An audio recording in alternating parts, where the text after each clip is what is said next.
आओ हमारे आज के भगत सिंह से मिलो। अपने ही जवान गुलाम थे, उन्होंने गोली मारी थी, अब में सिर्फ फर्क इतना है आपने लाठी मारी है। क्या साहब मुझ में ताकत है ना, हम तो शहीद हैं, हर युग में जन्म लेंगे। तुम क्या सोचते हो हम मर जाएंगे? हमारे नौकर हो, हम तुम्हारे मालिक हैं, हर युग में जन्म लेंगे, तुम्हारी औकात बताएंगे।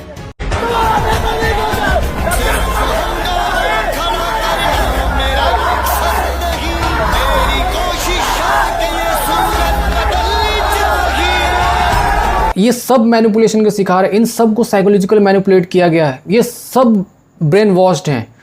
इनको ये बता दिया गया है कि भाई तू भगत सिंह है, तुझे क्रांति लाना है, तुझे कल के लिए लड़ना है, तुझे दंगे भड़काने हैं।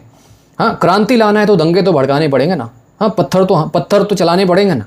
अगर तुम्हें क्रांति लाना है तो देश की संपत्ति को नुकसान पहुंचाना तो पड़ेगा ना। अगर तुम्हें क्रांति लाना है तो कोई राह चलता जो ऑटो वाला है उसके ऑटो को तोड़ना पड़ेगा ना, उसे भी ज़बरदस्ती उसे भी पीटना पड़ेगा ना। ये क्रांति है। ये बंदा जो कुछ भी कर रहा है, साइकोलॉजिकल टर्म में इसे मोरल डिसएग्रीमेंट कहते हैं। ऐसे लोगों को लगने लगता है कि हम जो कुछ भी कर रहे हैं ये हमारी नैतिक जिम्मेदारी है, हम बच्चों के भविष्य के लिए ऐसा कर रहे हैं, हम भगत सिंह है, हम क्रांति ला रहे हैं, हम जो कुछ भी कर रहे हैं सब सही है, उसमें कुछ गलत नहीं है। चाहे हम नैतिक जिम्मेदारी के नाम पर हम दंगे भड़का रहे हों, चाहे पत्थर से पुलिस वालों पर हमला कर रहे हों, चाहे कुछ भी कर रहे हो, ये हमारी नैतिक जिम्मेदारी है और उसके लिए हम देश की संपत्ति को नुकसान पहुँचा रहे हैं, उससे कोई फ़र्क नहीं पड़ता है। चाहे हम उसके लिए हम लोगों को मार रहे हैं, राह चलते ऑटो वाले को मार रहे हैं, उसके ऑटो को तोड़ रहे हैं, इससे कोई फ़र्क नहीं पड़ता।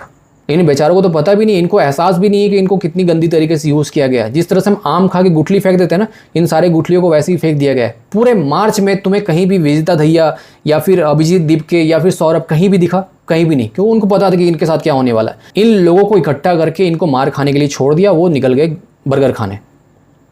ये है मतलब उनको चाहिए था पॉलिटिकल बेनिफिट, उनको पॉलिटिकल बेनिफिट मिल गया, वो पतली गली से निकल लिए।